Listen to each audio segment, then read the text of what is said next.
വടക്കൻ മലബാറിലെ വൈദ്യുതി പ്രതിസന്ധിക്ക് പരിഹാരമായ Udupi Karinthalam 400 kV power highway നിർമ്മാണത്തിന് സ്ഥലം വിട്ടു നൽകിയവർക്കുള്ള നഷ്ടപരിഹാര തുക വൈകുകയാണ്. ഇത് സംബന്ധിച്ച് സർക്കാർ ഉത്തരവ് ഇറങ്ങാത്തതാണ് പ്രതിസന്ധിക്ക് കാരണം. ടവറിന്റെ നിർമ്മാണം ഭൂരിഭാഗവും പൂർത്തിയായെങ്കിലും നഷ്ടപരിഹാരത്തിൽ വ്യക്തത വരാതെ ലൈൻ വലിക്കാൻ അനുവദിക്കില്ല എന്ന നിലപാടിലാണ് ഭൂവുടമകൾ. കാസർഗോഡ് ജില്ലയിലെ വൈദ്യുത പ്രതിസന്ധിക്ക് പരിഹാരമായാണ് ഉടുപ്പി കരിന്തളം പവർ ഹൈവേയുടെ നിർമ്മാണം ആരംഭിച്ചത്. എന്നാൽ പവർ ഹൈവേ കടന്നുപോകുന്ന പ്രദേശങ്ങളിൽ ഇനിയും സ്ഥലമേറ്റെടുപ്പ് തുടങ്ങിയിട്ടില്ല. കർണാടകയിലെ ഉടുപ്പി മുതൽ കാസർഗോഡ് കരിന്തളം വരെ 115 കിലോമീറ്റർ നീളമുള്ള പവർ ഹൈവേയിൽ 47 കിലോമീറ്റർ ദൂരമാണ് ജില്ലയിലൂടെ കടന്നുപോകുന്നത്.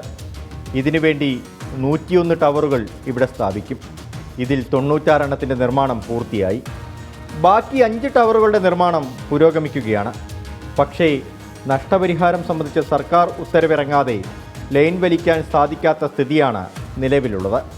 കരിന്തളത്ത് 3 കിലോമീറ്റർ നീളത്തിൽ ലൈൻ വലിച്ച ശേഷം 6 മാസത്തോളമായി പണി നിർത്തിവച്ചിരിക്കുകയാണ്.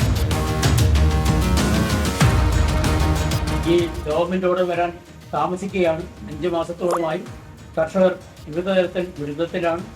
കർഷകർക്ക് നേരത്തെ ഉണ്ടായിരുന്ന വിളകൾ എട്ടാനും ടവർ വരെ കാർഷിക വിളകൾ റബ്ബർ പോലുള്ള മരങ്ങൾ വെട്ടി നശിപ്പിച്ചുകൊണ്ട് അതിൻ്റെ നഷ്ടം 5 മാസമായി അതിൻ്റെ കാർഷിക വിളകളൊന്നും ലഭിക്കാത്തൊരു നഷ്ടത്തിലാണുള്ളത്. അങ്ങനെയുള്ള ദുരിതങ്ങളും വിഷമങ്ങളും കർഷക രക്ഷാസമിതിയിലെ അംഗങ്ങൾ അനുഭവിക്കുന്നുണ്ട്.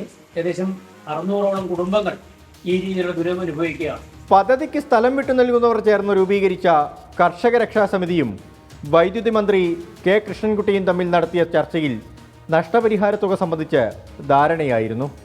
46 മീറ്റർ വീതിയിലാണ് ലൈനിന് സ്ഥലം ഏറ്റെടുക്കുന്നത്. ഈ മുഴുവൻ ഭൂമിക്കും ന്യായവിലയുടെ 60% തുക നഷ്ടപരിഹാരം, ടവർ സ്ഥാപിക്കുന്ന സ്ഥലത്തിന് ന്യായവിലയുടെ 4 ഇരട്ടിയുടെ 85%, വീടിന് മുകളിലൂടെ ലൈൻ പോകുന്നുണ്ടെങ്കിൽ ആ വീടിന് ദേശീയപാതയ്ക്ക് നൽകിയതിന് തുല്യമായ തുക, 50 സെൻറ്റിൽ താഴെ ഭൂമിയുള്ളവരുടെ സ്ഥലത്തിൻ്റെ നടുവിലൂടെ പോകുന്നെങ്കിൽ ആ മുഴുവൻ സ്ഥലത്തിനും ദേശീയപാതയ്ക്ക് ഭൂമി ഏറ്റെടുത്തതിന് തുല്യമായ നഷ്ടപരിഹാര തുക തുടങ്ങിയവയായിരുന്നു നഷ്ടപരിഹാരം സംബന്ധിച്ച തീരുമാനങ്ങൾ. ഇത് സംബന്ധിച്ച് സർവേ നടപടികൾ പൂർത്തിയായെങ്കിലും സർക്കാർ ഉത്തരവിറങ്ങാത്തതാണ് പ്രതിസന്ധിക്ക് കാരണം. നഷ്ടപരിഹാരം സംബന്ധിച്ച സർക്കാർ ഉത്തരവ് വൈകുന്തോറും ഉടുപ്പി കരിന്തളം പവർ ഹൈവേയുടെ നിർമ്മാണവും വൈകുകയാണ്. കരിന്തളത്ത് പവർ സ്റ്റേഷന്റെ നിർമ്മാണം പൂർത്തിയായെങ്കിലും പദ്ധതി പൂർണ്ണമായും പ്രാവർത്തികമാകണമെങ്കിൽ ഇനിയും കാത്തിരിക്കേണ്ടി വരും.